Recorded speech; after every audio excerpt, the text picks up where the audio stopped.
सकाळी कामं आवरली आणि मग फ्रेश होऊन सियाला घेऊन मी बाहेर गेलो होतो. आमच्या घराच्या मागे शाळा आहे.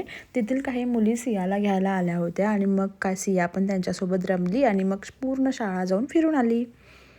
थोड्या वेळाने मग सियासाठी आणि माझ्यासाठी काहीतरी खायला बनवायचं म्हटलं आणि मग आम्ही घेतला बीट आणि त्याच्यापासून काहीतरी बनवायचं असं ठरविलं.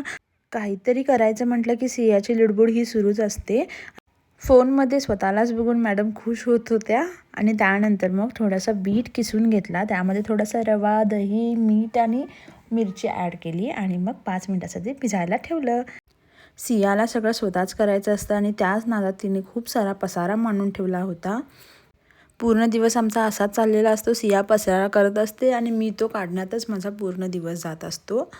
आणि आज तर बीट खायच्या नादात सियाने पूर्ण कपड्यावरती, गालाला, पायांना सगळीकडं बीटच लावून घेतला होता. सियाची मस्ती तर अशीच चालू असणार. त्यानंतर मग त्या भिजलेल्या पिठाचे मस्त असे आप्पे बनवून घेतले आणि मग गरमागरम खायला सर्व केले. चला आजचा व्हिडिओ इथंच एंड करते. परत भेटूया. Bye bye.